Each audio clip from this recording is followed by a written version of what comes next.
안녕하세요. 사연에 빠지다의 DJ 민영입니다. 오늘도 첫 번째 사연 시작하기 전에 구독과 좋아요 버튼 눌러주시고요. 그럼 오늘의 사연도 함께 시작해 볼게요. 안녕하세요. 저를 먼저 소개해야 하는데 벌써부터 떨리네요. 저를 뭐라 소개해야 좋을까요? 추운 날씨에 따뜻한 사연 들으며 눈물 흘리는 걸 좋아하는 그런 소녀 감수성을 지닌 주부라고 하면 될까요? 저는 광주에 사는 주부이고 딸내미를 키우고 있는 아줌마입니다. 남편은 미용실을 운영하고 있고요. 남자 미용사라 하면 의아하다는 눈길로 보실 분들도 있겠지만 저희 남편은 손재주가 워낙에 뛰어나 회사를 때려치고 나와 이 길을 선택해온 걸 후회하지 않고 있습니다. 지금은 돈도 잘 벌고 운영도 잘 해나가고 있답니다. 남편 덕분에 제가 결혼하고 많은 호강을 누리기도 했으니까요. 다만 저희 집의 문제라고 한다면 바로 동서들이었는데요. 막내 동서를 빼고는 모두들 다들 잘난 친정과 직업을 두고 있는 사람들인지라 무슨 행사가 있을 때마다 저를 열애시키곤 했습니다. 동서들은 대놓고 저를 왕따시켰어요. 그리고 이것을 알고 있으면서도 은근히 묵인하고 있는 시부모님 역시 원망스러운 존재였는데요. 남편은 미용실을 운영하기 전 저와 같은 회사에 근무 중인 사이였습니다. 저희는 사내 커플이었고 남편의 대시로 저희는 2년 정도 연애를 하다 결혼을 하게 되었답니다. 남편은 남자치고 굉장히 수다쟁이에 여자보다 더 섬세하고 다정한 성격을 지니었던지라 처음에는 동갑 친구처럼 지냈었는데 워낙에 대화가 잘 통했어요.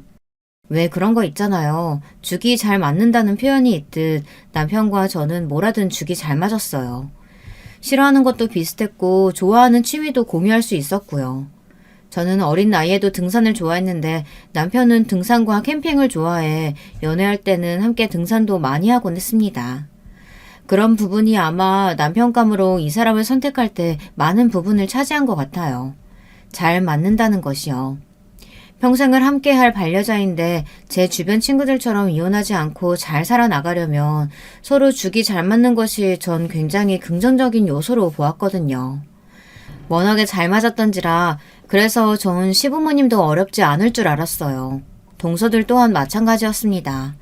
저희 남편이 사남매의 장남인지라 제가 큰며느리였는데 동서들은 이미 시집을 와 있었습니다. 시댁의 한 식구로 자리매김하고 있었고 시부모님과도 가까웠어요. 그 때문에 제가 들어오자마자 많이 경계를 하는 눈치더라고요. 마치 텃세라도 부리고 싶은 것 같았습니다. 처음 제가 시부모님을 뵈러 인사를 갔을 때는 조용히 시부모님의 말을 거들고 있던 동서들이 결혼을 하고 나서는 바뀌어버렸으니까요. 둘째 동서는 직업이 강사였고 셋째 동서는 전업주부였는데요. 둘 다 친정이 잘 살았습니다. 서방님들도 벌이가 좋았고요. 그래서인지라 둘은 이미 같은 동네에 살며 미술관이며 갤러리 카페며 이런 고급진 곳들을 놀러 다니더군요. 그래서 어느 날은 제가 동서들과 친해지기 위해 같이 놀러 가자는 제안을 하게 되었는데요. 이날 정말 충격이었습니다. 형님, 형님이 그럼 미술관 가서 뭘 할 수 있겠어요?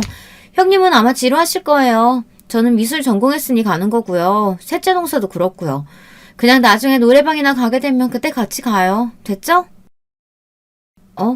동서, 나도 미술 좋아해. 딱히 그림 보는 눈이 있다기보단 대학 다닐 때도 미술관 가는 걸 좋아해서 자주 다니곤 했어. 그나저나 그 말투는 뭐야? 좀 기분 상하네. 사람 무시하는 것도 아니고. 형님도 참 죄송해요. 저희는 그런 뜻이 아니었어요. 그냥 지금은 저희도 형님이 불편해서요. 아직 시집 온 지 얼마 안 돼서 적응도 안 되셨을 텐데 먼저 시댁에 적응부터 하세요. 나중에 저희가 끼워드릴게요. 네, 형님 기분 상해하지 마세요. 저희가 괜한 말을 했나 봐요. 먼저 제안한 게 민망해질 정도로 두 동서들은 저를 단칼에 쳐냈습니다. 특히 동서는 저보고 그림에 대해 뭘 알겠냐며 비웃는데 기분이 너무 안 좋더라고요. 그러나 처음엔 전 그저 이런 것들이 아직 친하지 않고 서로 모르는 사이니 경계하는 것뿐이라고 생각했습니다. 제가 어떤 사람인지 알고 서로 친해지면 자연스레 선이 없어질 거라고 생각했어요. 그런데 동서들은 번번이 그 이후에도 제가 어디를 가자 뭘 하자고 하면 바로 쳐내버렸습니다. 형님은 가도 모를 거다, 이런 곳을 불편해할 거다, 이런 식으로요. 조금 속상해 남편에게 말하면 남편은 여자들끼리의 일이니 어떻게 끼어들어야 할지 모르겠다고 난감해했고요. 그러던 어느 날엔 시부모님이 공짜 스파 이용권이 생겼다며 저희 세 며느리들을 불렀답니다. 이날은 시어머니의 생신이기도 해서 함께 좋은 식당에 가서 밥도 먹고 나오던 참이었죠. 그런데 시어머니가 오늘 생일도 챙겨주고 고맙다며 핸드백에서 이용권 3장을 꺼내시더군요. 저와 두 동서들은 그것을 반갑게 받았습니다.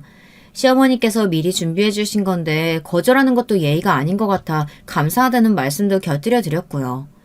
다음날 전 동서에게 전화를 걸었습니다. 동서 나야. 어머님께서 주신 거 그거 혹시 언제 쓸 거야? 아, 형님 죄송한데 그거 저희들끼리 가기로 했어요. 저랑 셋째 동서랑요. 형님은 혼자 가시는 거 어때요? 아무래도 날짜 맞추기가 힘들 것 같아서요. 날짜? 동서들 언제 시간 되는데? 나 요즘 회사가 한가해서 시간 맞출 수 있을 것 같은데. 형님 원래 눈치가 없는 스타일이세요?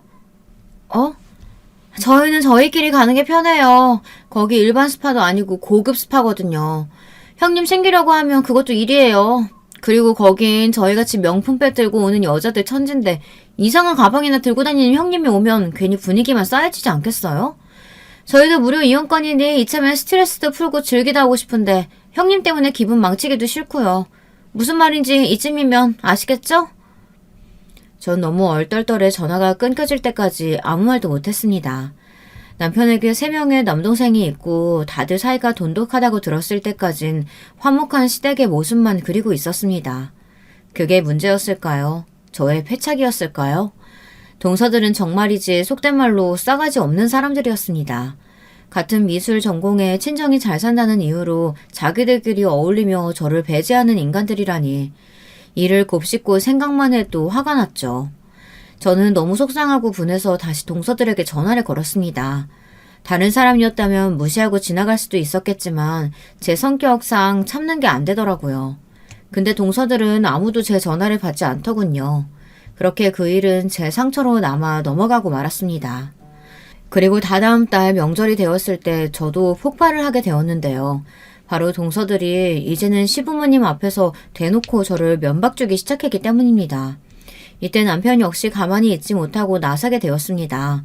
명절날이면 다들 아시겠지만 며느리들은 아침부터 와서 분주하게 일을 하기 마련이잖아요. 저는 제가 외동이라 예전에 할머니 집을 오가며 엄마와 직접 요리도 하고 전도 부치고 많은 것들을 했어요. 제사 준비도 도맡았고요. 어린 나이에도 그랬었기에 일하는 게 힘들진 않았습니다. 그날도 시어머니의 부름에 아침부터 돼지갈비를 굽고 있었죠. 두 동서들도 있었습니다. 근데 동서들이 시어머니가 볼 땐 일을 하다가도 잠깐 시어머니가 사라지면 바로 젓가락을 놓고 자기들끼리 수다를 떨더라고요. 처음엔 그러려니 하고 참았어요. 근데 시어머니가 깜빡한 게 있다며 장을 보러 가겠다고 하자 그때부터 놀자판이 되어버리더라고요. 할 게 천진데 2명이나 손을 놓고 있으니 난감했습니다. 다행히 남편 집은 남자들도 함께 일을 돕는 추세라 남편과 서방님들이 분위기를 눈치채고 부엌으로 기어들어왔죠. 일은 시어머니가 돌아오셨을 때 터졌습니다. 시어머니가 도착하셔서 부엌을 점검하다 왜 이렇게 요리 속도가 더디냐고 한 말씀 하신 겁니다. 아니 얘들아, 밥때가 다 됐는데 아직 국도 다 못 끓여놓고 있으면 어쩌냐? 여기 대파는 왜 그대로고? 아니 큰애야, 너 일 안 한 거니? 네? 저는 했는데요. 어머, 형님 말씀 이상하게 하시네. 어머님, 저희도 거들어 했어요. 열심히 했다고요. 여기 기름방울 튄 것 좀 보세요. 말씀 안 드리라고 했는데 아까 보니까 형님이 몸이 아프시다고 하더라고요. 손을 움직이는 게 불편하신가 봐요. 그래서 저희가 형님 목까지 아니라 좀 속도가 더뎠나 봐요. 지금부터 저희가 형님 목까지 빠르게 할게요. 어이가 없었습니다. 뻔히 남편도 알고 서방님들도 아는 것을 두고 저렇게 뻔뻔히 거짓말을 하다뇨. 저는 약간 열이 올라 두 동서들을 째려보았습니다. 그랬더니 둘째 동서는 살짝 주춤하더니 민망하게 웃더라고요. 어머님, 저 일했어요. 남편이랑 서방님들이 지켜봤으니 상황은 아실 거고요. 둘째 동서, 왜 그런 거짓말을 하는지 모르겠네. 자기들 계속 아까부터 무슨 TV 얘기하고 있었잖아. 내가 아무리 말해도 듣지도 않고. 형님! 어머, 어이없어. 어머님, 믿으실 거 아니죠? 형님 왜 이러신데요? 괜히 집안 분열을 일으키려고 작정했나? 어머님 저도 이랬어요. 형님이 시집 온 지 얼마 안 돼서 괜히 텃세라도 부리고 싶으신가 본데 손 아래 동서한테 그렇게 대접하시는 거 아니에요. 동서들은 제가 생각하고 있던 것들, 말하고 싶던 것들을 아주 그대로 줄줄 퍼대더라고요. 너무 얄밉게도요. 저는 시어머니를 쳐다봤습니다. 공정하게 판단해 주시길 바랬어요.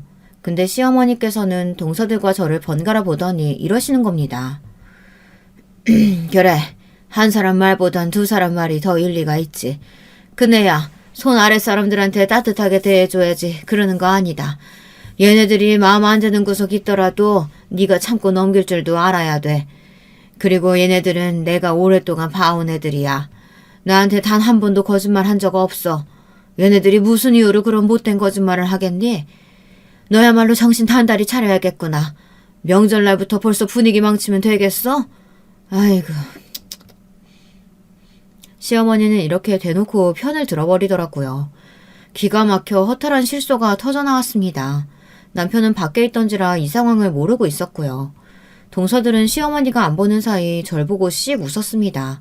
그 잔인한 웃음 속에 앞으로는 자기들한테 다신 덤비지 말라는 강력한 신호가 있었습니다. 저는 가슴 깊은 곳에서부터 열이 올라오는 게 느껴졌어요. 정말 해도 해도 너무하잖아요. 여러분들이라면 어떻게 하시겠나요? 일단 저는 상을 다 차리고 나중에 시어머니와 둘이 있을 수 있는 시간에 어떻게든 이 상황을 해명하려고 했습니다. 하지만 시어머니는 무슨 말을 해도 듣질 않으시더라고요. 거의 벽에다 대고 말하는 줄 알았어요. 나중에 차를 타러 주차장으로 내려가자 동서들이 저를 보고 반갑게 손을 흔들더군요. 그리고 그날 전화가 걸려왔습니다. 형님, 제가 깜빡하고 말씀 못 드린 것 같아서요. 형님이 왜 자꾸 저희들끼리만 말하냐고 하시는데 저희는 형님이랑은 수준이 안 맞아서 대화에 안 끼어드리는 거예요. 집안일도 그렇고요. 저희 같은 사람들이 왜 집안일을 하나요? 이제 형님이 있으니 서민 출신인 형님이 이런 일은 도맡아 하셔야 하는 거예요. 자꾸 눈치 없이 시어머니한테 이러고 그러시면 곤란해요. 뭐야? 지금 동서 말 다 했어? 서민 출신? 그럼 동서는 앞으로 나한테 모든 일을 맡기겠다는 거야? 네, 형님. 아까 못 보셨어요? 시어머니 태도? 어머님은 곧 죽어도 저희 편 들지 형님 말 들어줄 생각 없으세요. 아무리 말씀해보셨자 입만 아프실 텐데요? 저는 여기서 완전히 이성이 무너져 버렸습니다. 동서, 똑바로 들어. 내가 어른으로서 인생 선배로서 충고하는데 인생 그따위로 살지 마. 내가 서민이다 뭐다 하며 동서처럼 잘 살지 못한다고 남 깎아내리는지 그대로 동서한테 돌아올 거야. 괜히 복이라는 말이 있겠어? 동서가 지은 죄 다 동서한테 돌아가는 거라고. 사필귀정이라고. 저는 분노에 차 그렇게 말하곤 전화를 끊어버렸어요. 동서들의 번호도 차단해버렸고요. 제가 자그마한 회사를 다닌다고 저희 친정 부모님이 잘 살지 못한다고 자기들 멋대로 기준을 세워 판단하는 것이 어처구니가 없었죠. 그러던 중 제가 임신을 하고 출산을 하면서 인생은 또 다른 방향으로 흘러가게 되었습니다. 제 가정이 생기고 아이가 생기니 좋았던 것은 저를 늘 거슬리게 했던 동서들이 더 이상 신경 쓰이지 않는다는 것입니다. 남편이 서방님을 불러 동서들의 행동을 꾸짖은 것도 한몫했고요. 어찌되었든 저희가 아이를 키우면서부터는 시댁에 영 신경 쓸 일이 없어서 좋았어요. 그런데 그러던 어느 날 저희 막내 도련님, 그러니까 저희 남편 집안의 가장 막내 동생이 여자를 데려온다고 하더군요. 저희 막내 도련님으로 말할 것 같으면 남편을 포함한 네 형제 중에 가장 젊으신 분이었습니다. 어쩌면 시댁 구성원들을 통틀어서라고 말씀드릴 수도 있겠는데요. 교수가 꿈이셔서 대학에서 공부도 열심히 하셨고 대학원에 가서도 열심히 연구를 하신 결과 그것들을 많이 인정을 받았다고 들었어요. 또 사적으로 저한테 잘 대해주시곤 했어요. 형수님이라고 꼬박꼬박 존대하시는 말씀 속에도 저에 대한 기본적인 존중이 들어있었어요. 그래서인지 저는 시댁 식구들 중 막내 도련님이 가장 좋았습니다. 특히 막내 도련님은 역사를 좋아하셨는데 제가 역사에 또 관심이 많았어요. 역사책이라면 도서관에 가서 빌려보곤 할 정도였습니다. 그래서 둘이 있으면 다른 서방님들과 달리 어색하지도 않았죠. 거기다 특별히 감사했던 일도 있었습니다. 동서들이 명절날 아무 말도 없이 시아버지를 모시고 여행을 갔던 날이 있었어요. 시어머니는 그걸 알고도 저에게 말을 해주지 않았고요. 저는 당일이 돼서야 알게 되었습니다. 동서들이 제주도에 갔다는 것을요. 너무 어이가 없고 화가 나 있었는데 막내 도련님이 이날 일부러 일찍 퇴근하셔서 제 옆에서 조용히 설거지를 하거나 요리를 대신 해주는 방식으로 저를 도와주시더라고요. 도련님 괜찮아요. 제가 할게요. 아니에요. 형수님 혼자 하시려니 힘드시잖아요. 저 이거 가뿐해요. 혼자 있을 때도 제가 다 만들어 먹었는데요, 뭘. 감사해요, 정말. 정말 너무나 든든했습니다. 화가 잔뜩 솟은 나머지 남편에게도 대책에 쏘아붙이고 그러다 부부싸움까지 일어나 기분이 최악이었는데 도련님의 그 따뜻한 배려 어린 행동이 마음을 녹였어요. 그런데 그런 도련님이 데려오는 여자라니 상상만 해도 설레었습니다. 어떤 여자인지 궁금했죠. 왠지 도련님처럼 점잖고 차분한 여자인 것만 같았습니다. 그러다 막내 동서를 처음 본 날 저는 제 예감이 맞았다는 생각에 빙그레 웃었습니다. 막내 동서는 학교 선생님이었고 역사를 가르치고 있었습니다. 학교 선생님답게 차분하고 온화해 보이는 인상에 단정한 옷차림까지 제가 생각한 이미지 그대로였어요. 막내 도련님은 이미 동서를 좋아하는 티를 아주 잔뜩 내고 있었고요. 하지만 시부모님은 마음에 들어하지 않았습니다. 저는 몰랐지만 막내 동서가 고아였는데 시부모님은 막내 동서가 인사를 드리러 온 날 그 점을 꼬집어 말씀하실 정도였어요. 수줍은 표정으로 인사한 막내 동서의 얼굴이 새하얗게 변해가는 모습을 실시간으로 지켜보는데 너무 안쓰러울 정도였습니다. 우리는 부모 없이 자란 사람이 내 아들 짝으로 맞다곤 생각이 안 드네요. 어쩐지 옳지 않은 일 같군요. 섭섭하게 듣지 마시고 아가씨도 생각 잘 해봐요.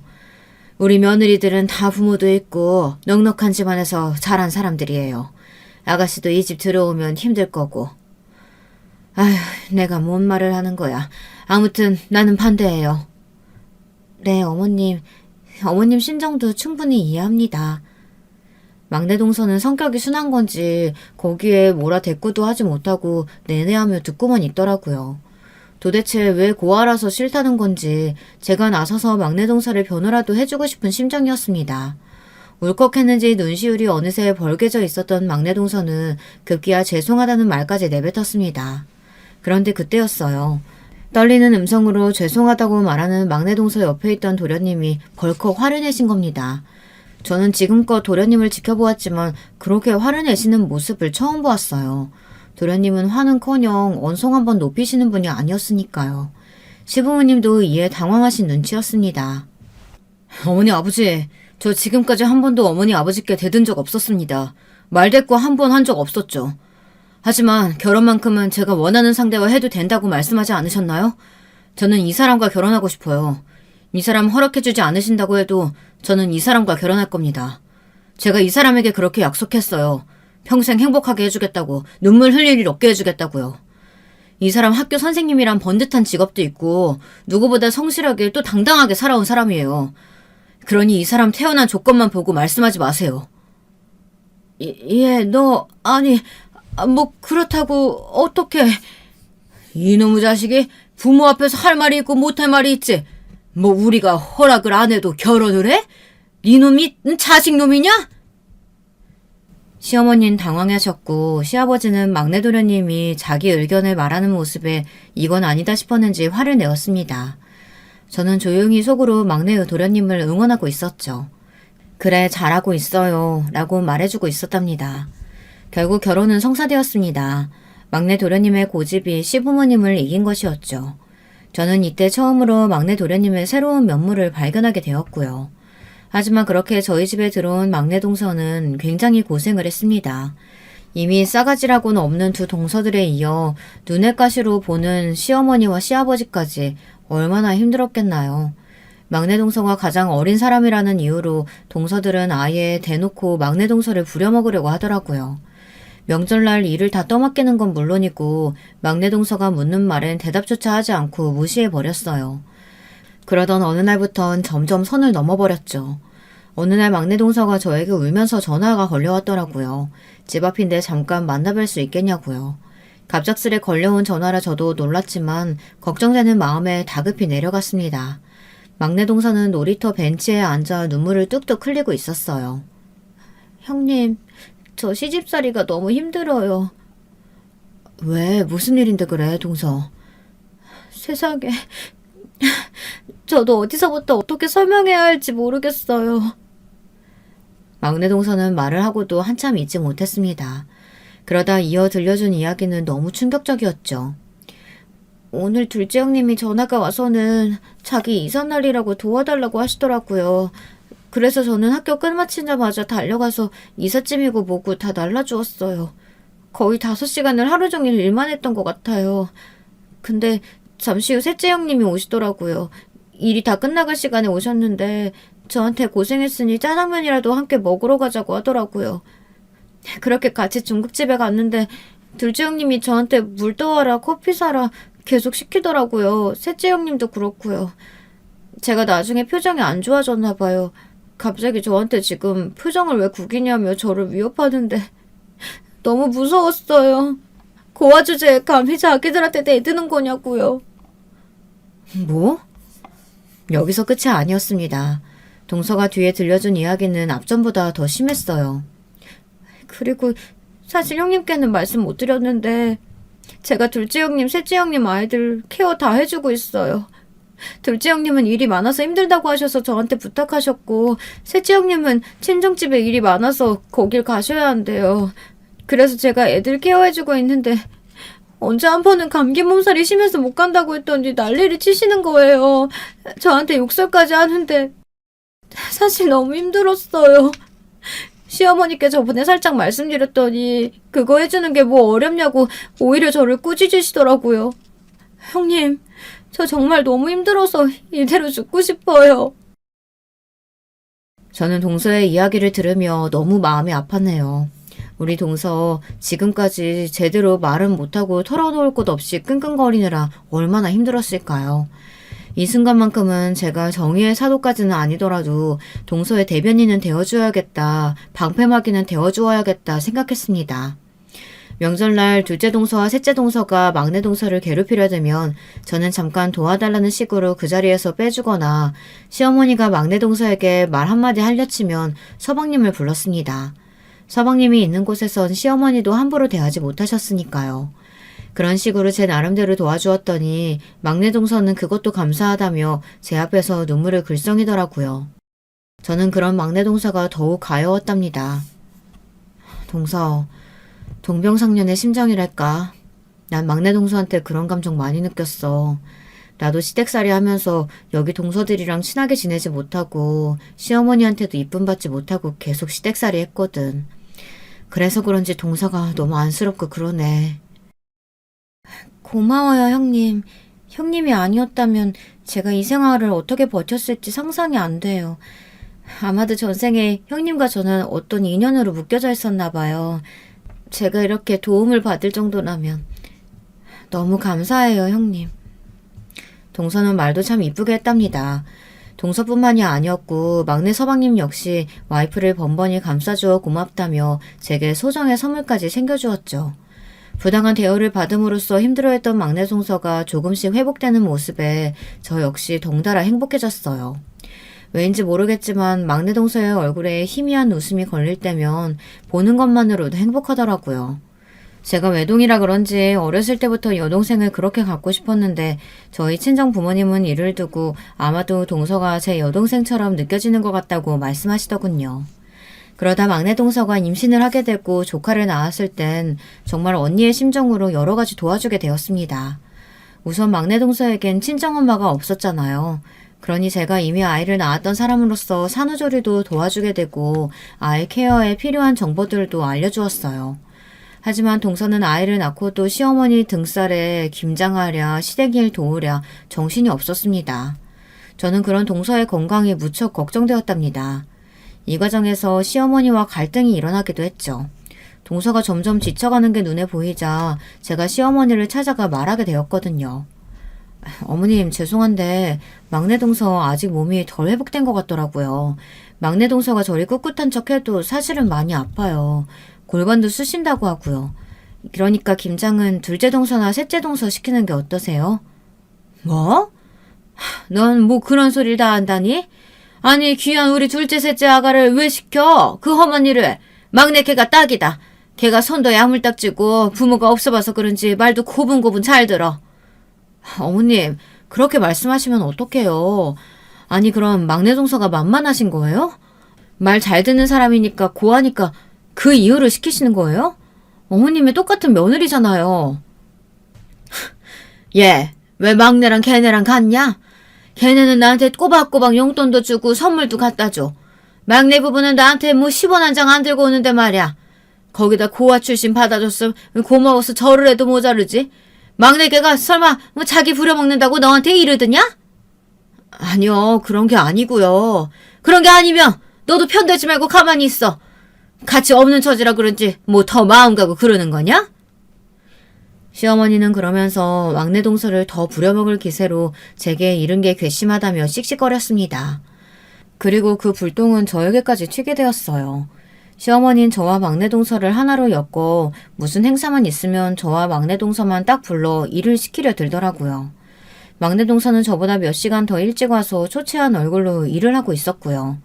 갓난아기를 등에 업고 일하는 모습이 너무 가련했습니다. 그때는 저도 견디지 못하고 남편에게 중재를 하라고 말하게 되었고 남편이 시어머니에게 말했지만 시어머니는 나이가 들면서 사람이 어째 점점 더 괴팍해지는 느낌이었습니다. 그리고 그러던 어느 날 너무나 끔찍한 사건이 일어나 버렸죠. 아직도 저는 이 글을 쓰는 지금도 그 사건을 생각하면 심장부터 떨리는데요. 바로 서방님, 저에게 참 잘해주셨던 우리 서방님이 세상을 떠나고 마신 겁니다. 사인은 심장마비였습니다. 평소 술과 담배를 즐기지도 않았건만 서방님은 그렇게 한순간에 하필 아무도 없었던 텅 빈 강의실에서 그렇게 허망하게 떠나버리고 말았습니다. 만약 지나가는 사람이 단 한 명이라도 있었다면 서방님을 살릴 수 있었을 텐데 이미 서방님이 병원에 도착했을 땐 골든타임이 지나 있었고 저희는 그저 넋을 놓을 수밖에 없었어요. 곧바로 서방님의 장례식이 치러졌고 과부가 된 동서는 멍하니 영정사진을 바라보고 있더군요. 어린 애기였던 조카애는 무슨 영문인지 모르고 그저 의자에 앉아 빵긋빵긋 웃고 있었고요. 그런데 그때 정말 시어머니께서 너무한 행동을 하시더라고요. 갑자기 불현듯 동서의 뺨을 거세게 내리친 겁니다. 막내 동서가 초점 잃은 눈으로 시어머니를 보자 시어머니는 그때부터 온갖 말도 안 되는 역성을 내기 시작했어요. 야 이년아, 너 때문이야. 네가 내 아들 잡아먹은 거야. 옛날에 암탉이 울면 집안이 망한다 했어. 걔가 너를 만나 명이 이렇게 짧게 끝나버린 거라고. 너만 아니었으면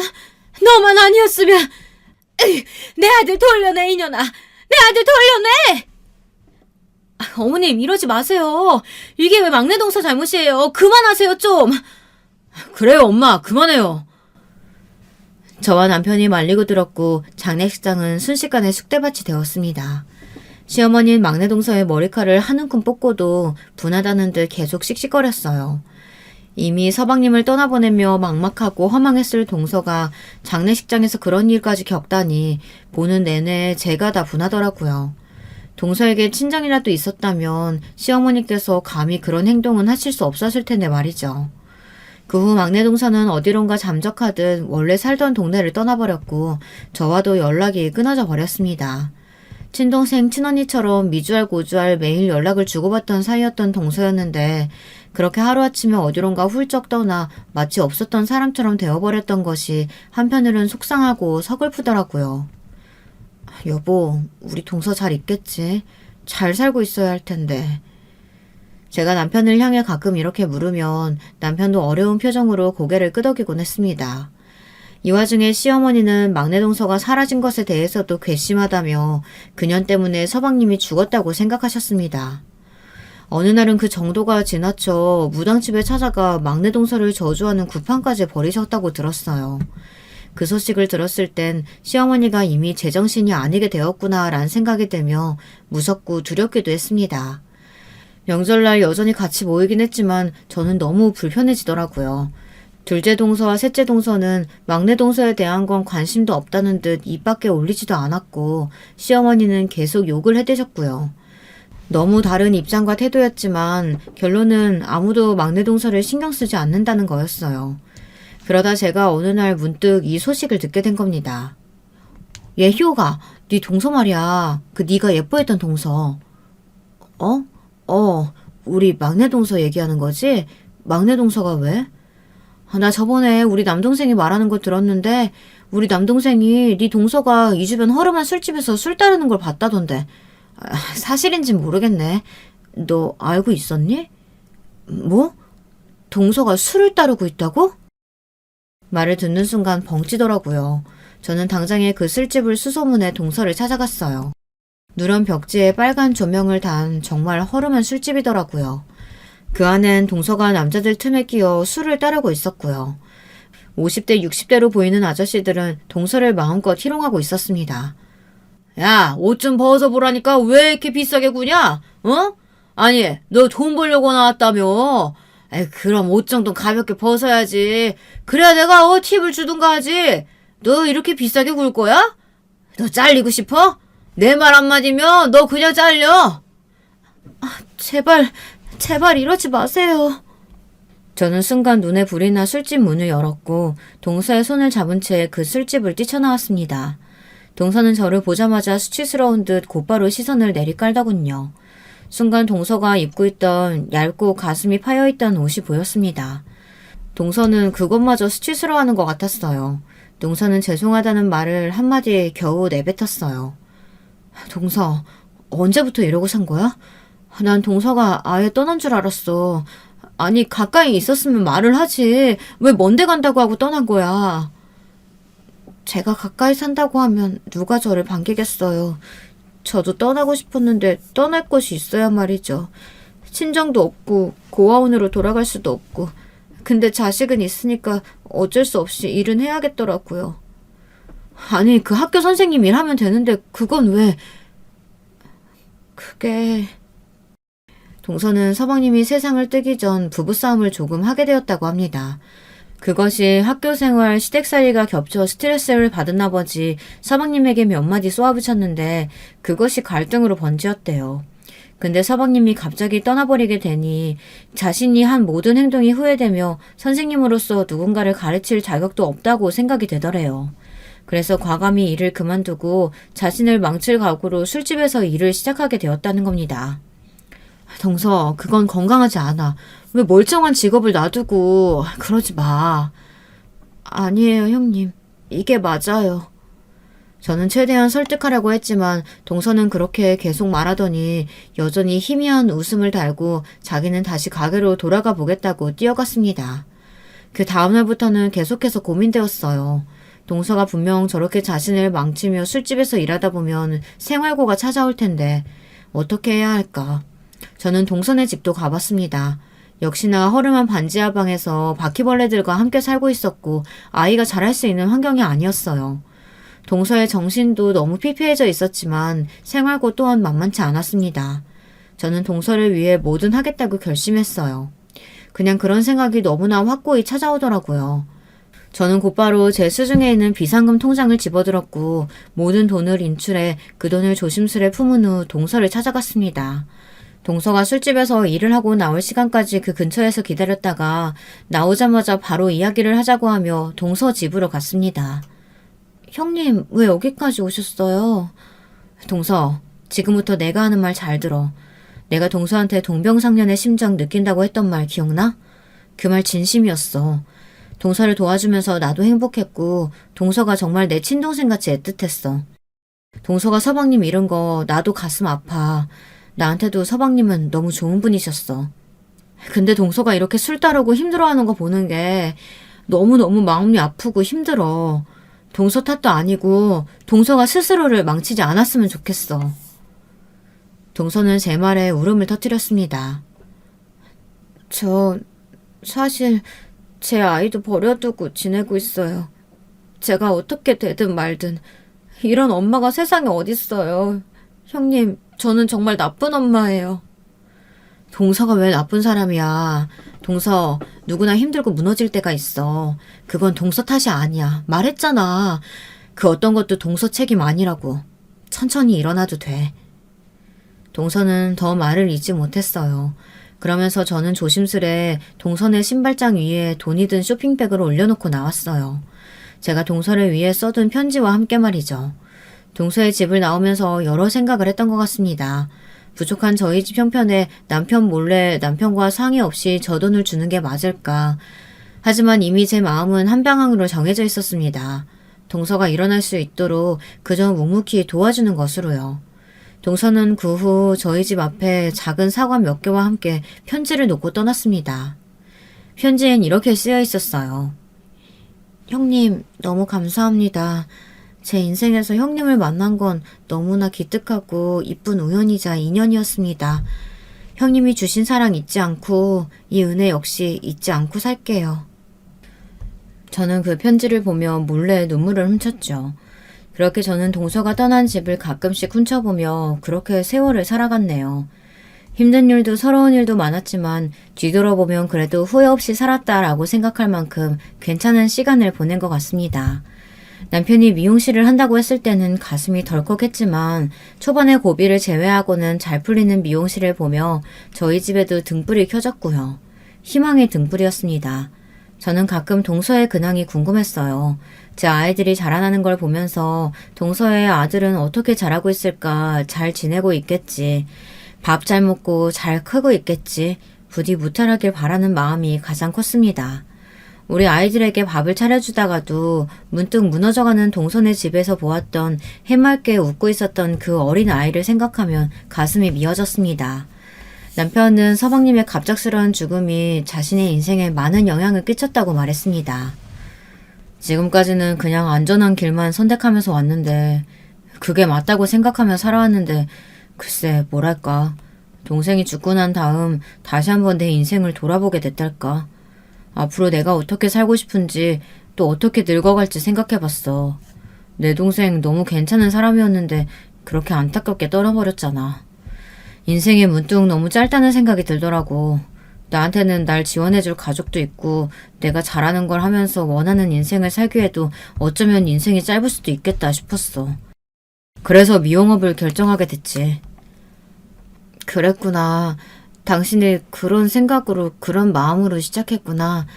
잘했어. 어느 날 남편과 술 한 잔을 기울이다 문득 돌아가신 서방님 이야기가 나왔습니다. 그날은 서방님의 기일을 며칠 앞둔 날이었거든요. 그러다 툭 튀어나온 남편의 본심에 저도 눈물을 짓게 되었어요.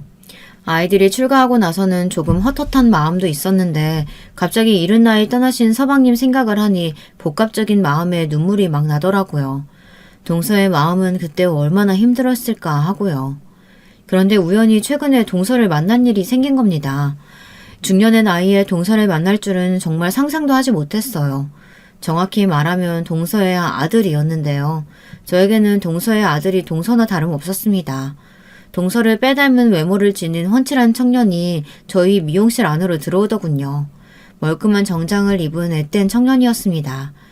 처음엔 남편에게 머리를 하러 온 청년인 줄로만 알고 가방을 받아들었는데 그 청년은 잠시 이야기를 하자며 자신이 동서의 아들이라 소개했습니다. 뭐라고요? 지금 뭐라고 했어요? 저는 제가 잘못 들은 줄 알았습니다. 말도 안 되는 일이었으니까요. 동서의 아들은 제 말에 환히 웃더니 자신을 소개했습니다. 네, 큰엄마 잘 지내셨어요?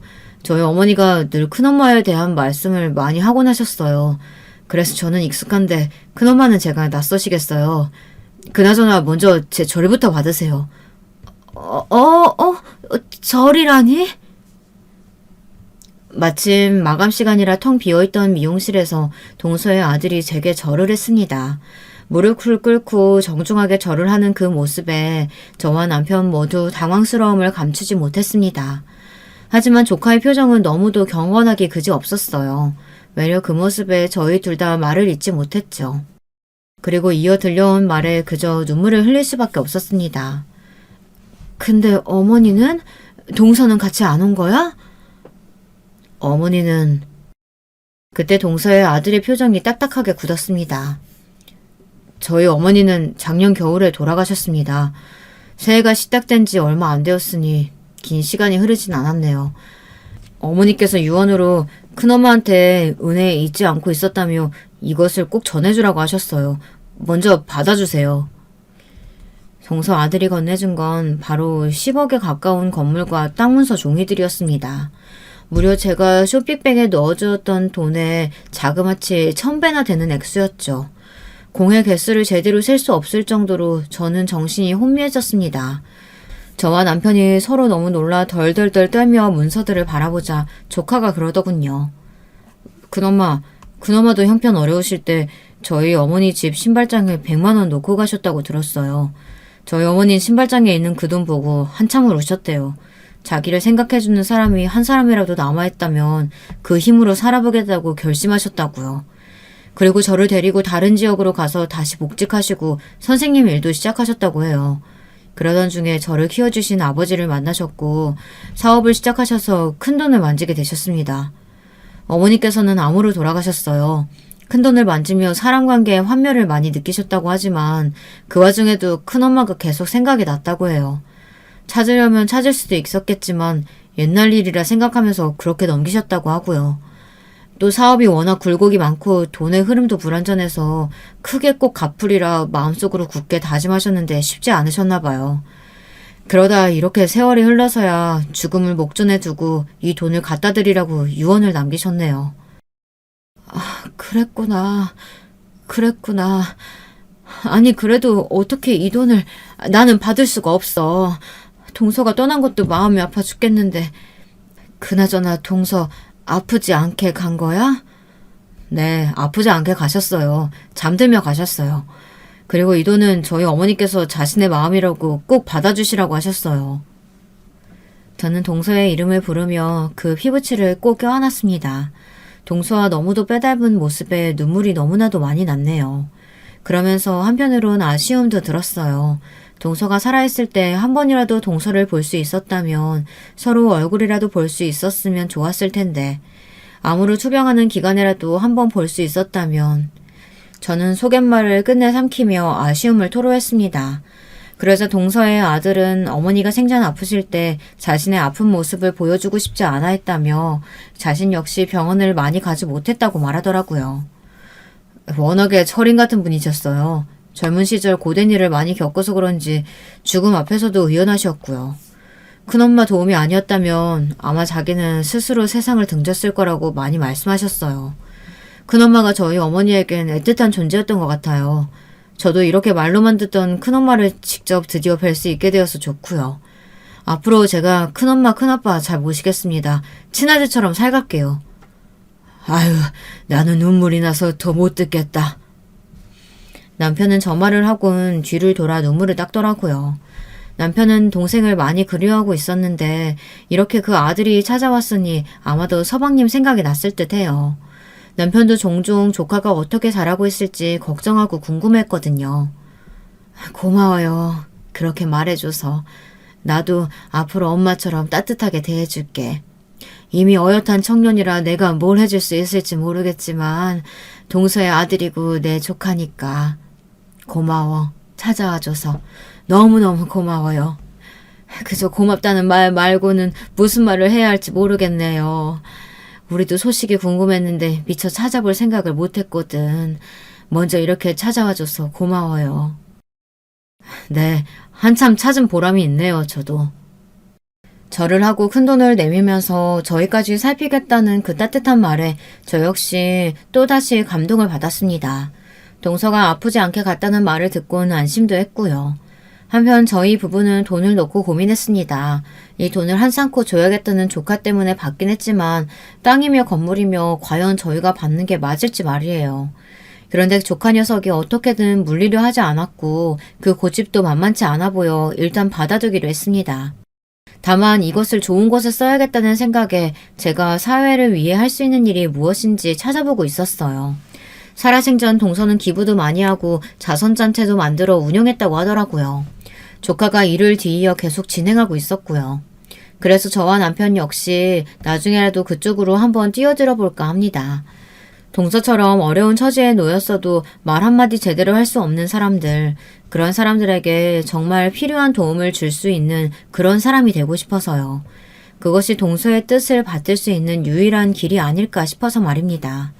이렇게 글을 쓰고 보니 동서가 무척 그리워지는데요. 동서와 제가 함께 엮은 소중한 인연, 그 인연이 저희 자식들에게까지 내려가 좋은 우정을 나누게 되었으면 합니다.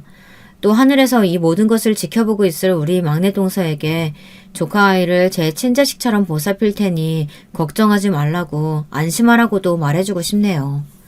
동서, 너무 고마워. 지금까지 수고 많았고 애 많이 썼어. 하늘에선 동서 마음 편안하게 그저 행복하게 살았으면 좋겠어. 나를 잊지 않아줘서 고맙고 사랑해, 동서. 지금까지 제 사연 들어주셔서 감사하고 앞으로 여러분들의 나날에도 자그마한 행복들이 깃들어 있길 바라고 있겠습니다. 아직 추운 겨울이니 건강 조심하시고요. 그럼 여기서 저는 사연 마치겠습니다.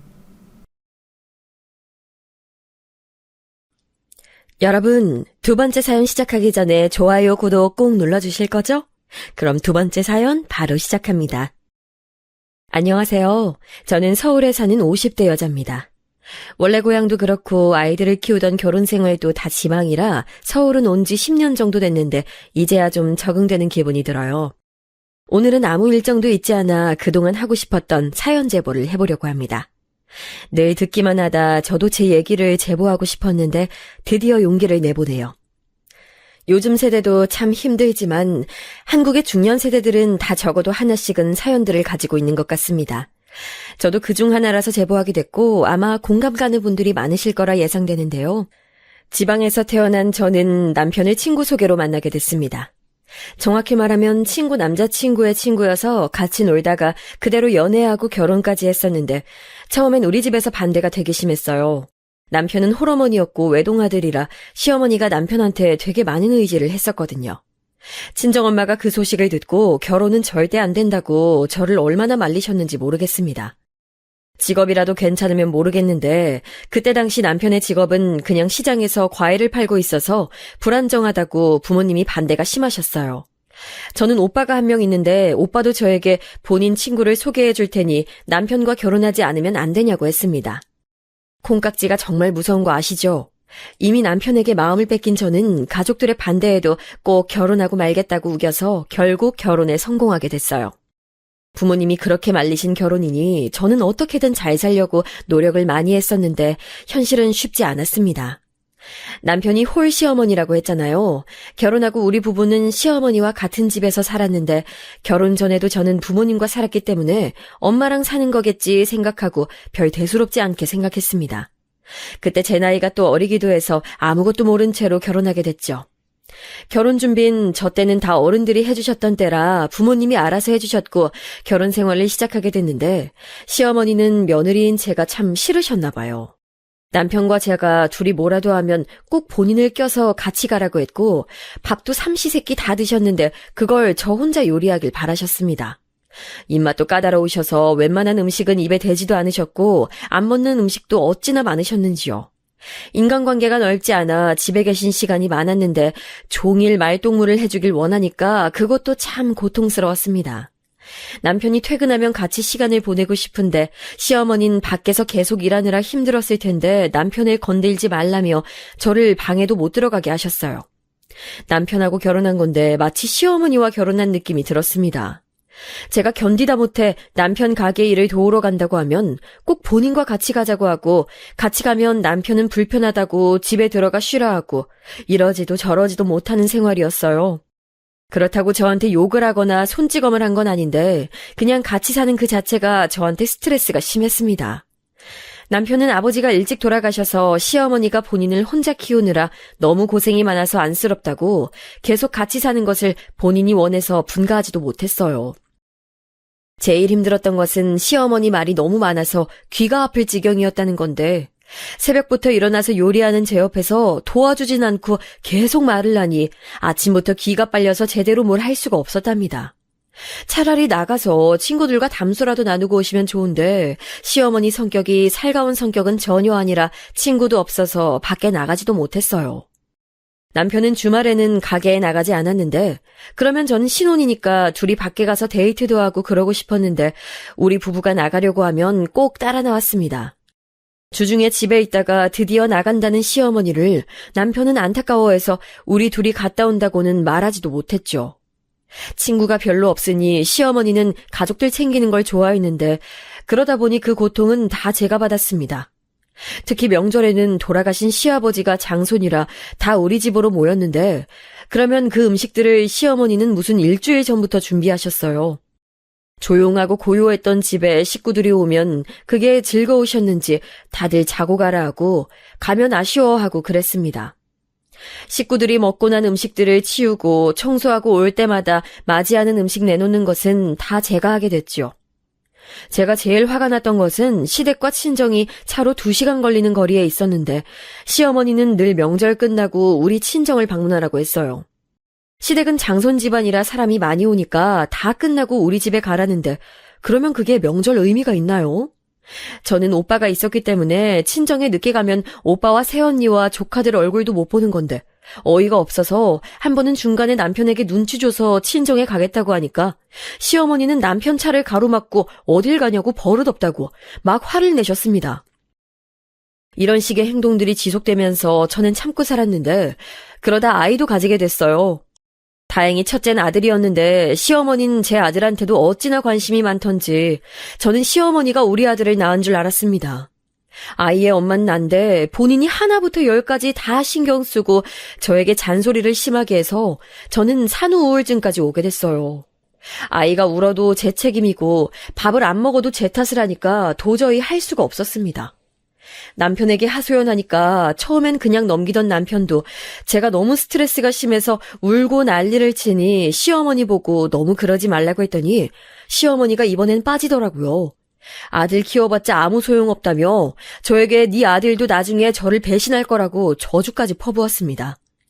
도저히 이렇게는 못 살겠다 싶어서 저는 아이돌의 엄마들을 제가 직접 찾아가서 친하게 지내자고 했는데 그러다 보니까 동네 아기 엄마들하고 모임도 만들어지고 친해지게 됐어요. 날짜를 잡고 아기를 데리고 나가서 즐겁게 서로 실행욕도 하고 아기 발달 과정도 공유하며 모임을 즐기니 드디어 살맛이 났습니다. 그런데 제가 그렇게 즐겁게 아이를 데리고 나가니까 시어머니는 본인을 혼자 집에 둔다고 또 우는 소리를 하셨어요. 다 큰 어른이 감정 조절도 못하고 우는 걸 보며 어찌나 당황했는지 모르겠습니다. 어느 날은 제가 아이 모임을 갔다 왔는데 남편이 집에 빨리 왔더라고요. 여보, 오늘 일찍 왔네? 어머니가 아프다 해서 급하게 왔어. 아이, 당신 너무한 거 아니야? 아무리 모임이 좋아도 아픈 시어머니를 두고 가면 어떡해. 저는 남편의 말을 듣고 너무 어이가 없어서 시어머니를 보니까 누워서 끙끙 소리를 내고 있었습니다. 분명 아침에 일어나서 남편을 보내고 시어머니에게 밥을 차려주고 설거지까지 끝낸 후 청소도 다 하고 집을 나설 때까지만 해도 시어머니는 소파에 누워서 사과를 먹으며 텔레비전을 보고 있었거든요. 그런데 갑자기 아파서 드러누웠다는 게 믿기지 않아 쳐다보니 한숨을 쉬며 아픈데 며느리는 자꾸 밖으로 싸돌아다니고 자기가 살 수가 없다고 하더라고요. 남편에게 아무리 설명해도 남편은 제가 아픈 시어머니를 집에 두고 혼자 나가서 놀았다고 화가 나서 제 말을 듣지도 않았습니다. 도대체 어디가 아프냐니까 온몸이 다 아프다는 시어머니는 열도 나지 않고 너무 멀쩡해서 도저히 아프단 사실을 믿을 수 없었어요. 그 뒤로 저는 남편 눈치가 보여 아기 엄마 모임에 자주 나가지도 못했고 시어머니의 참견 속에 아이를 키웠습니다. 그러다 둘째도 생겼는데 둘째는 딸이었어요. 저는 딸이든 아들이든 아무 상관이 없었는데 시어머니는 왜 딸을 낳았냐고 제 탓을 하며 노력하지 않았다고 화를 내셨습니다. 노력하면 아들이 생기고 노력하지 않으면 딸이 생겨요? 인간의 성별이라는 것이 노력으로 된다는 것을 전 아직도 이해하지 못합니다. 시어머니는 딸한테 대놓고 차별을 하셨는데 저는 그게 너무 싫었어요. 저한테 시집살이 시키는 거야 뭐 옛날 사람이니 그렇다 치고 넘길 수 있었는데 딸한테까지 차별하니 그건 저도 참을 수가 없었습니다. 딸이 둘째라서 첫째보다 발달이 더 빨랐는데 이건 아이들이 2명 이상이신 분들은 다 아시지 않나요? 원래 둘째가 첫째보다 말을 빠르게 하는데 이거 가지고 둘째한테 제가 말 잘한다고 예쁘다 하면 첫째 기죽인다고 저보고 못된 엄마라고 하더라고요. 3년 차이가 나서 첫째 몸이 더 큰데 당연히 작은 아이를 더 챙기는 게 되었는데 그렇다고 제가 첫째를 차별하거나 덜 좋아하진 않았습니다. 제가 배 아파 나온 아이니까 둘 다 예쁜 것은 말하면 입 아픈 사실인데 제가 둘째를 조금만 더 챙기면 시어머니는 저보고 감히 아들을 덜 챙긴다고 노발대발하셨어. 저런 말은 시어머니가 나이를 먹을수록 더 심해졌는데 아이들한테 간식을 줘도 딸은 아예 안 주거나 아들만 챙기는 모습을 보니까 더 같이 살 수가 없다고 느꼈습니다. 남편에게 진지하게 몇 번이나 말하니 처음엔 대수롭지 않게 넘기던 남편도 제 말을 듣고 아이들도 나이가 드니까 분가하자고 하더라고요. 드디어 따로 살 수 있어서 신난 저는 분가 말을 듣고 들어놓은 시어머니를 보고도 당황하지 않았습니다. 시어머니는 마음에 안 들면 무조건 들어눕는 습관이 있었는데 남편에게 절대 넘어가지 말라고 단단히 교육했어요. 결국 시어머니의 눈물에도 우리는 분가하게 됐는데 남편 가게가 잘 되는 편은 아니어서 집의 크기는 단칸방 하나였지만 그래도 저는 너무나도 기뻤답니다. 시어머니가 수입이 전혀 없으니 생활비는 분가하고 더 드렸는데 이런 것은 전혀 신경 쓰이지 않았죠. 그러나 기쁨도 잠시 제 인생도 참 순탄치 않아요. 남편이 분가하니까 갑자기 도박에 빠지게 됐습니다. 사실 분가 전에도 과일 가게 장사가 잘 되는 편은 아니었어요. 시장에 갑자기 큰 과일 가게가 생겨서 작았던 남편 가게는 타격을 심하게 받아 매출이 급감하기 시작했거든요. 그래도 단골들이 있어서 그분들 덕분에 버틸 수 있었는데 아무래도 장사니까 큰 가게에서 가격을 심하게 낮추니까 단골들도 잃게 됐습니다. 과일이 팔리지 않는 모습을 보며 저도 옆에서 가슴이 참 아팠지만 그래도 남편에게 버티다 보면 좋을 날이 올 거라고 응원해줬어요. 그래도 남편은 힘들었는지 저에게 가게를 접겠다고 말했는데 그 말을 듣고 사실 너무나도 당황했습니다.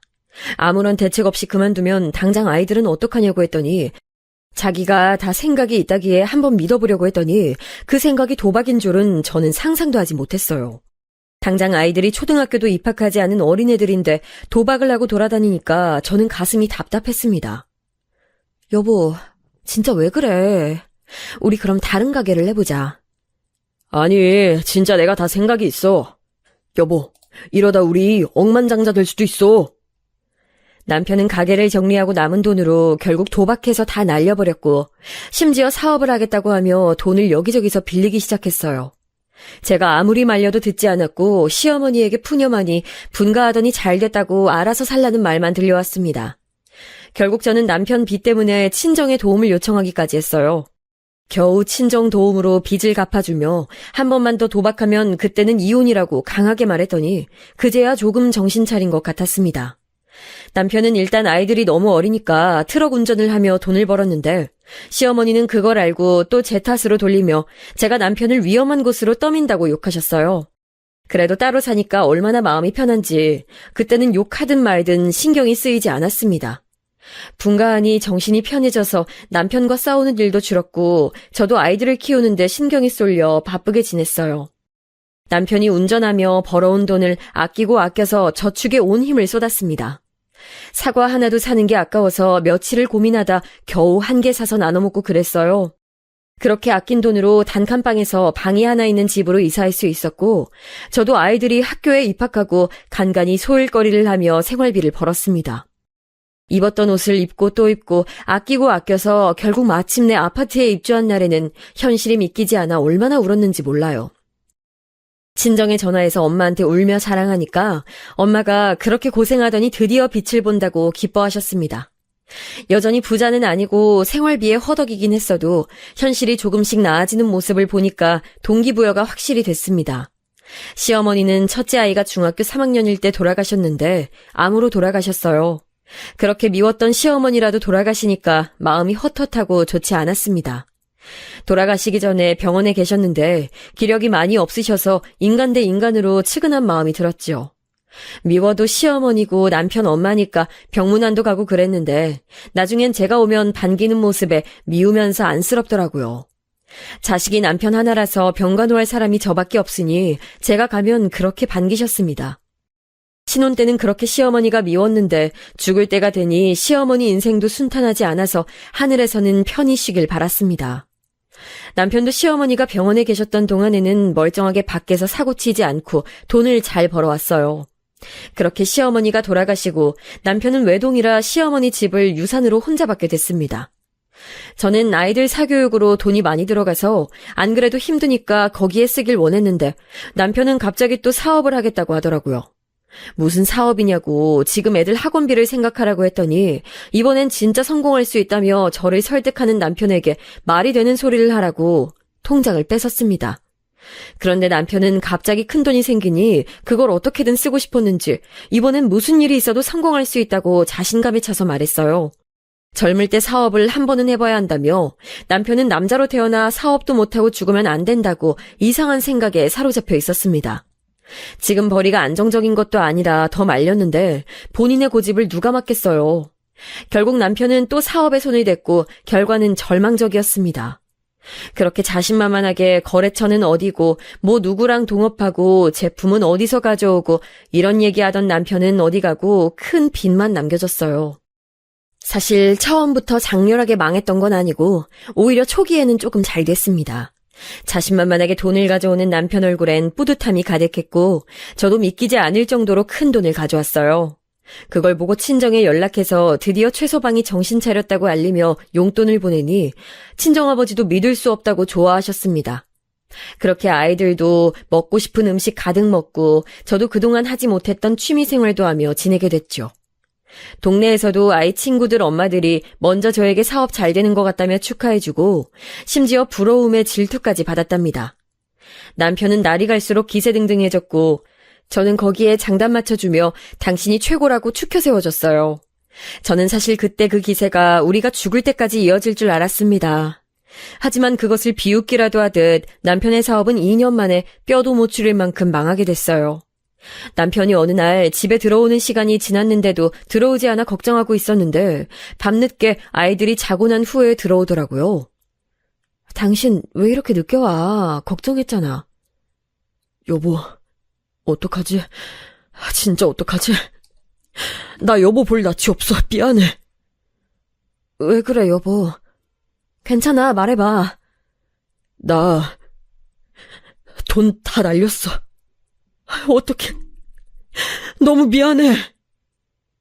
충격적인 남편의 말에 저는 믿을 수 없었는데 당장 다음날 아침부터 저는 체감하기 시작했습니다. 줄기차게 걸려오는 전화에 받았더니 쌍욕을 하며 지금 바로 돈을 갚지 않으면 죽이러 오겠다는 협박 전화가 걸려왔어요.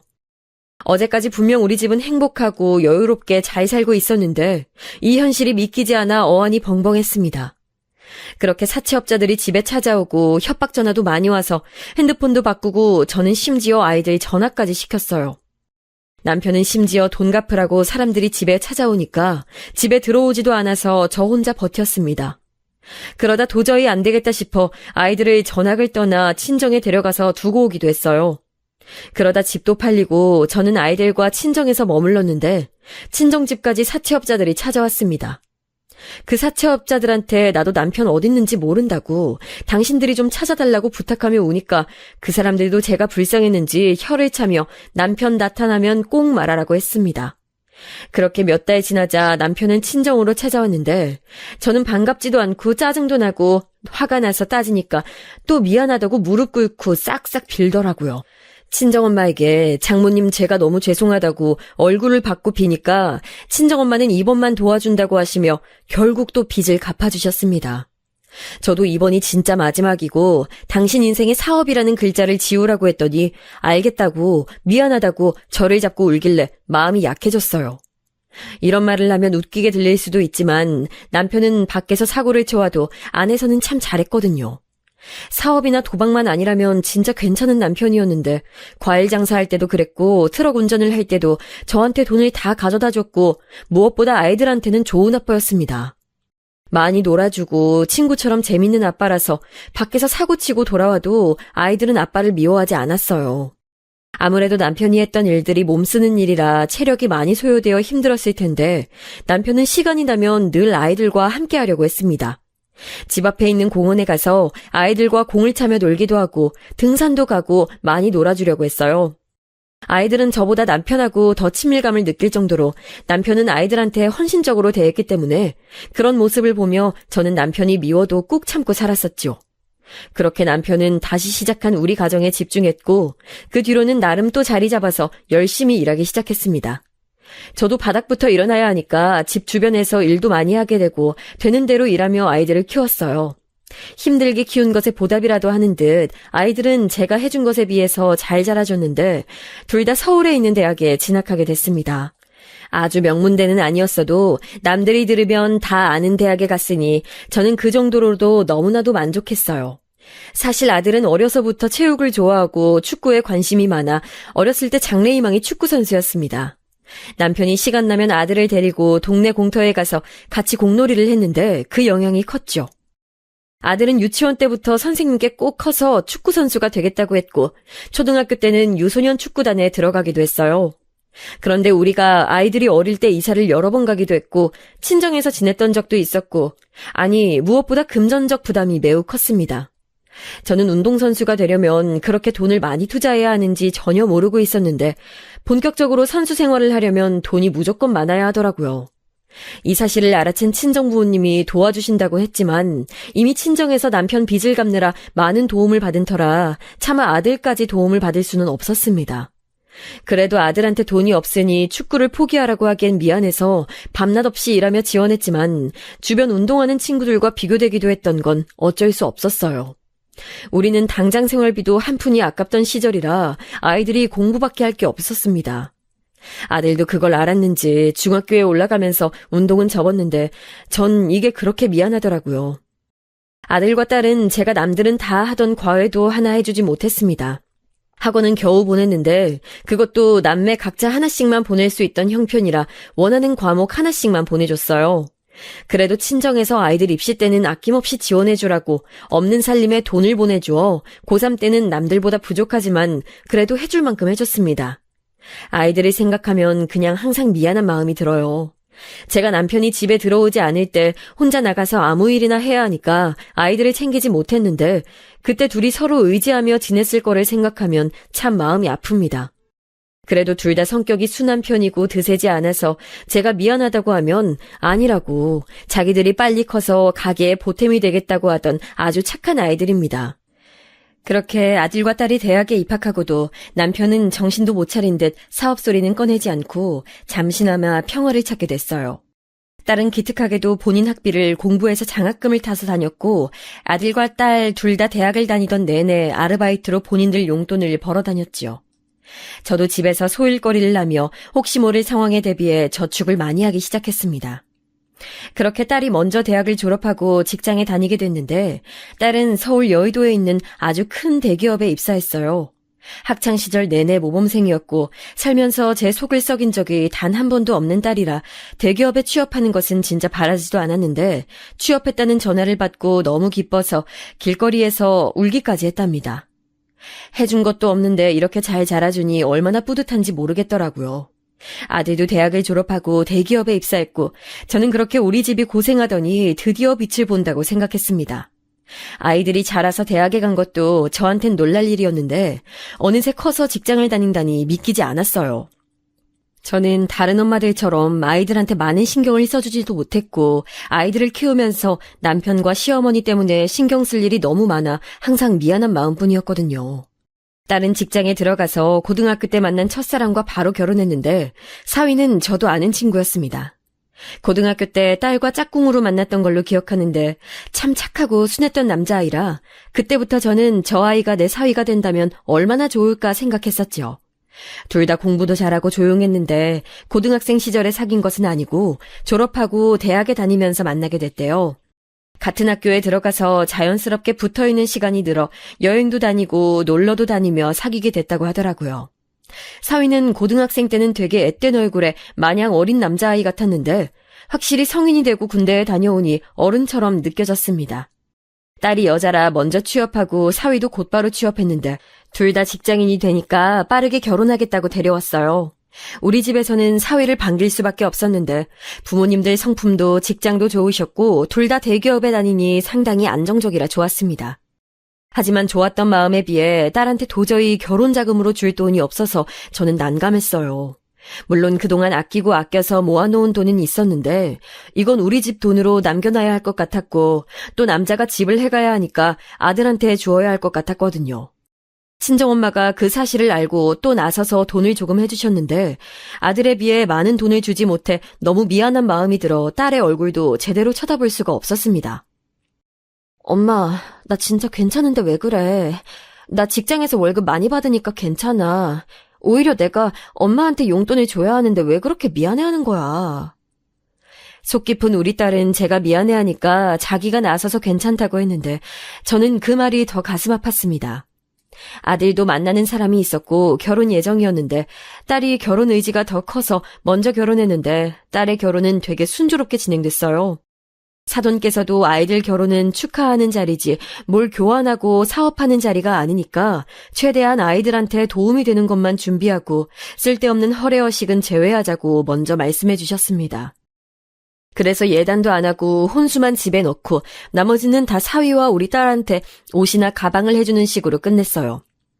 한복도 저는 원래 특별한 취향도 없었고 보이는 것에 크게 집착하는 편이 아니라 사돈이 원하는 것으로 하라고 했더니 사돈께서는 저보고 원하는 것을 고르라고 할 정도로 양쪽 집안에서 서로 배려하며 진행했습니다.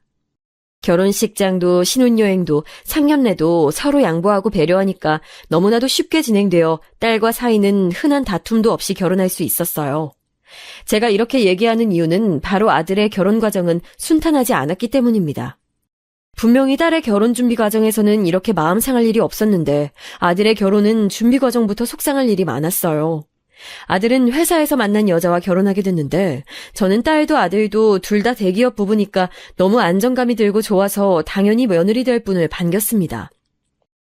처음 우리 집에 인사하러 온 며느리는 표정이 그렇게 좋지 않고 제 기분 탓일 수도 있지만 우리 집을 마음에 들어하는 것처럼 보이진 않았어요.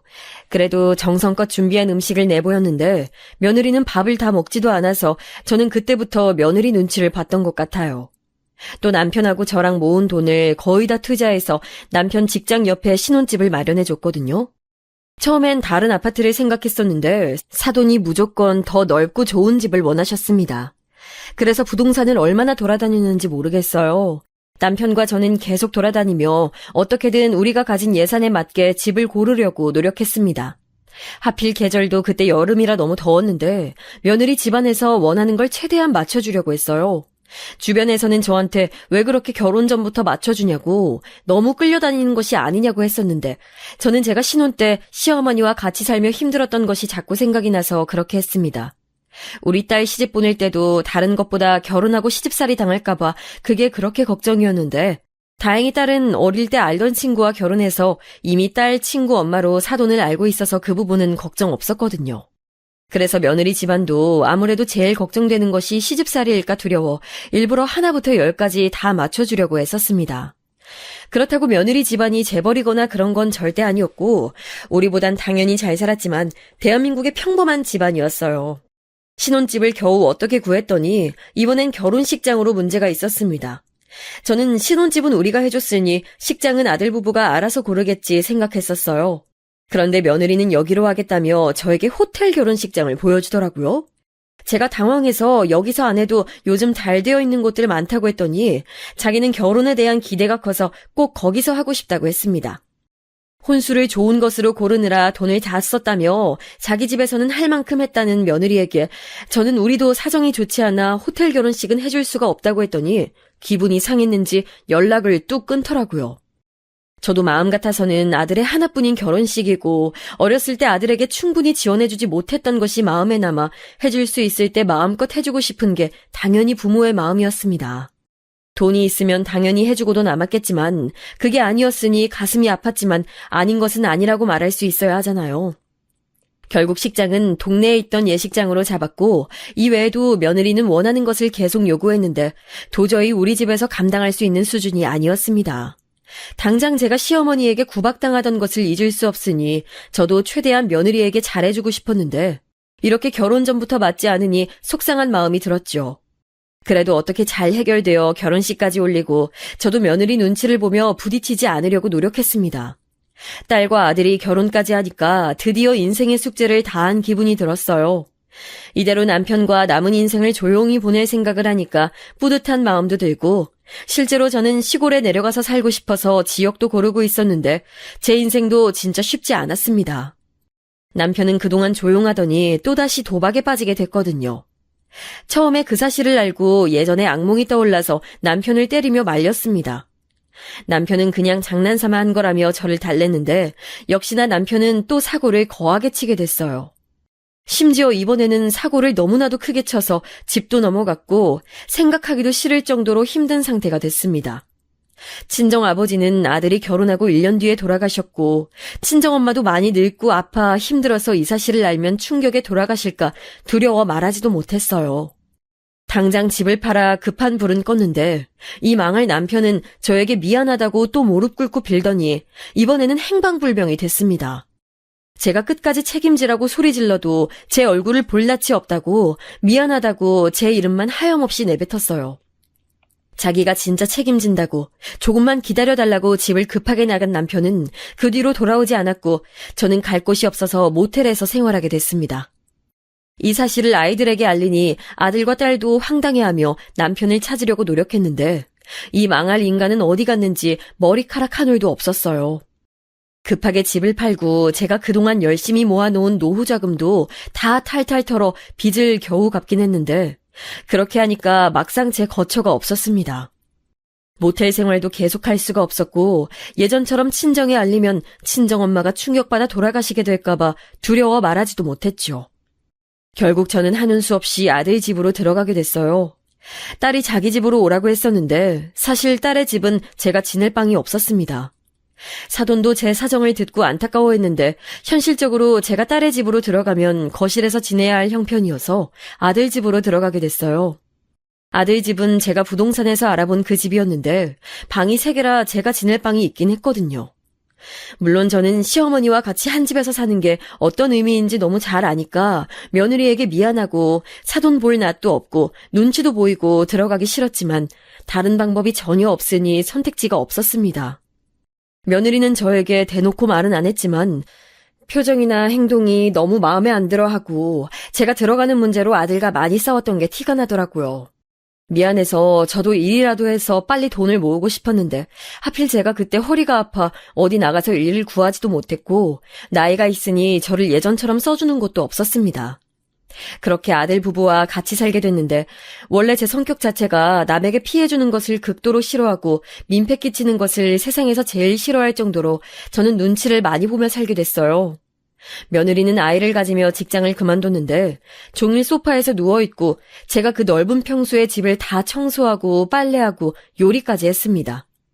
시장도 제가 가서 봐오고 집에서 아들이 출근하기 전에 밥을 차리고 그동안 며느리가 취미 생활을 하러 나가면 빨래와 청소를 하고 저녁 준비하고 며느리와 아들의 저녁밥도 차려줬죠.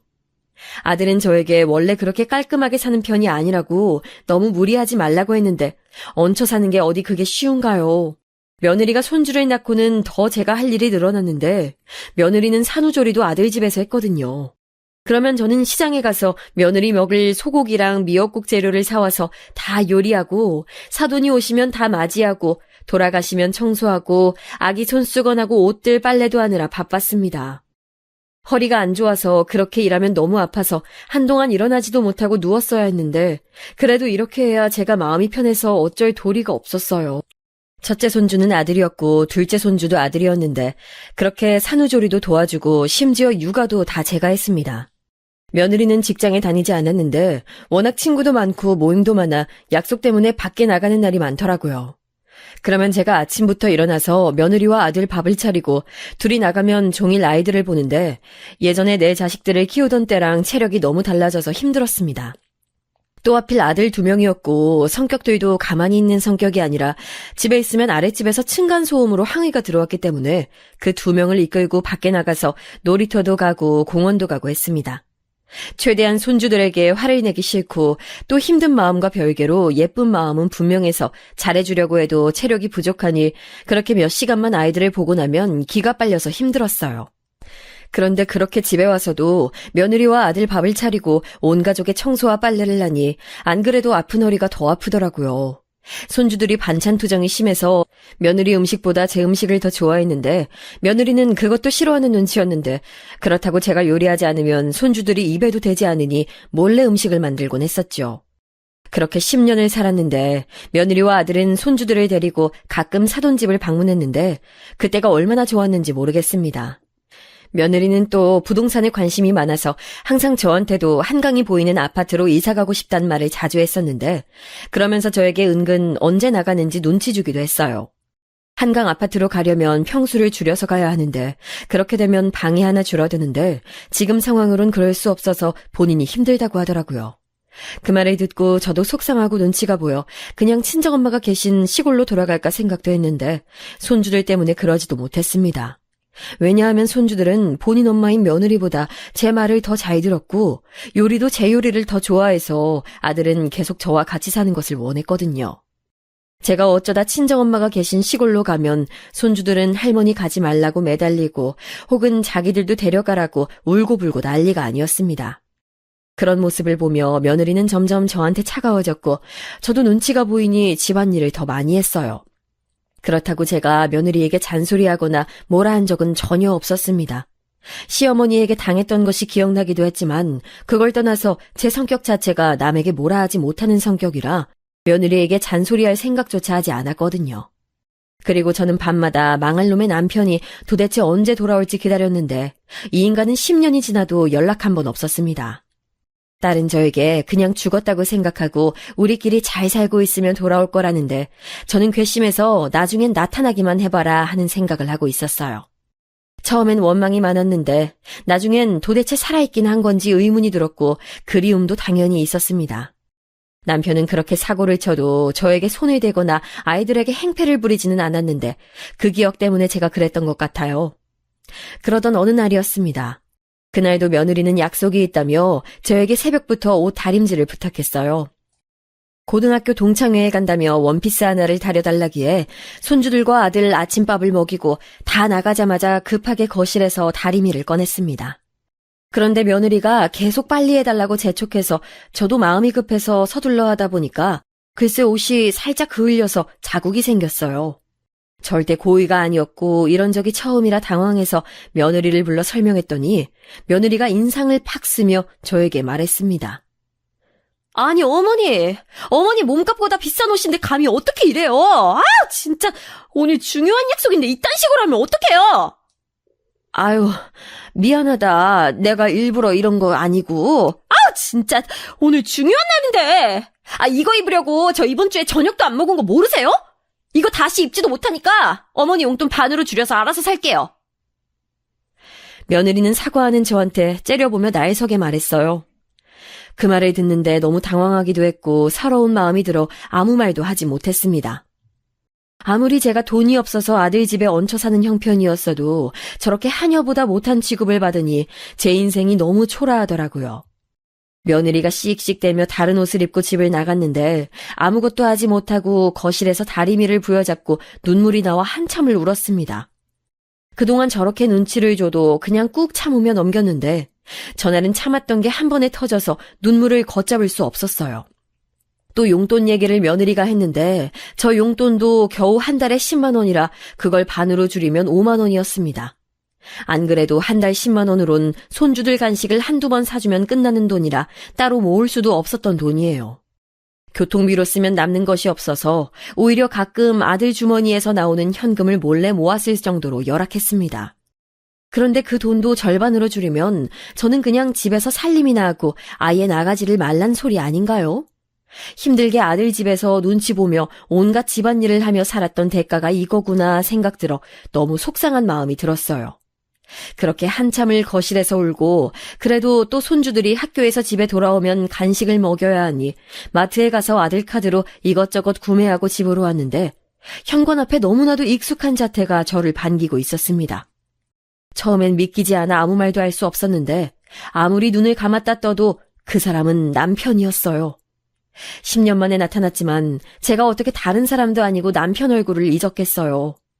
남편은 저를 보자마자 달려와서 또 오열하고 너무 늦었다고 미안하다고 우는데 진짜 그동안 남편을 기다리며 이 인간이 나타나면 때려야지 욕해야지 생각했었는데 막상 보니까 아무 말도 나오지 않았습니다.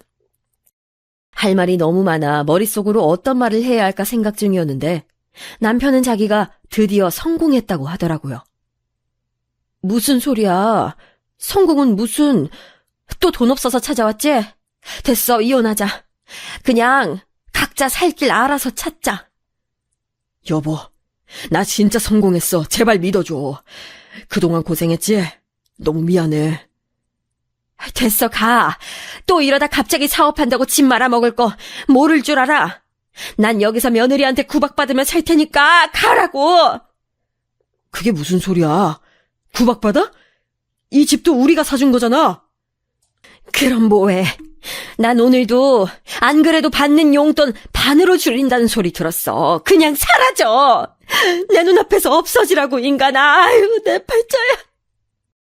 말하다 보니 갑자기 속에서 북받쳐 오르는 감정을 주체할 수 없어 장을 봐온 봉지도 바닥에 내려놓고 남편 등짝을 때렸습니다. 남편은 제가 그렇게 때려도 의아한 눈을 가지고 그대로 맞으며 우리가 해준 집인데 구박받는 게 말이 되냐고 눈을 동그랗게 뜨고 물었어요. 그러더니 제 손을 잡고 1층으로 내려가는데 놓으라고 해도 제발 한 번만 따라오라고 해서 내려갔더니 글쎄 남편이 외제차를 끌고 왔더라고요. 야, 인간아! 이건 또 무슨 돈으로 사왔어? 이거 갚으라고 나타났지? 아니야, 여보. 진짜 제발 진정하고 내 말 들어봐. 남편은 저에게 명함 하나를 건넸는데 명함에는 대표 직함이 있었고 진짜로 남편은 사업에 성공해서 대박이 난 상태였습니다. 처음에 성공하고 찾아오려고 했는데 예전처럼 중간에 망하면 제가 더 고생하니까 일부러 10년을 기다렸다고 하더라고요. 중간에 망하지 않으려고 잠도 아껴가며 잤고 저 몰래 친정엄마에게 가서 상황 설명도 하고 지원도 많이 해줬다고 합니다.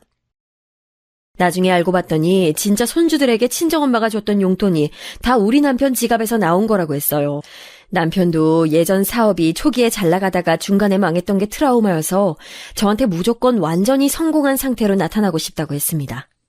그걸 알고 나니까 갑자기 또 북받쳐서 그날 아침에 있었던 일이 생각났고 남편에게 이제껏 어떻게 살았는지 하소연하기 시작했어요. 한 번 내뱉으니 끝도 없이 말이 나왔고 그걸 다 들은 남편은 저에게 말했습니다. 아들 부부에게 당신과 같이 살았던 것 고마워서 한강이 보이는 최고급 아파트를 주려고 샀는데 그냥 없던 걸로 해야겠어. 진짜 이렇게 괘씸할 수가 있나?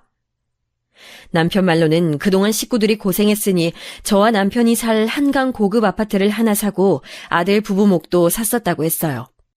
그런데 제 말을 들으니 며느리가 괘씸해서 절대 주지 않겠다고 차라리 그래도 저를 종종 보러 오고 제 마음을 알아줬던 딸 부부에게 주기로 했습니다.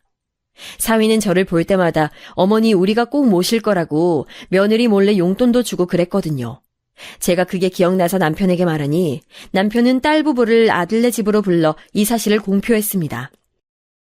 며느리는 얼굴색도 하나 변하지 않고 저한테 친한 척을 갑자기 하더니 그동안 자기가 얼마나 어머님을 챙겼냐고 하더라고요. 그래서 그날 아침에 있었던 일을 말하니까 아들도 며느리한테 어떻게 그럴 수가 있냐고 화내고 집안이 말도 아니었습니다. 결론은 돌아온 남편과 저는 아주 고급 아파트에서 집안일도 하지 않고 행복하게 남편 돈으로 잘 먹고 잘 사는 중이랍니다.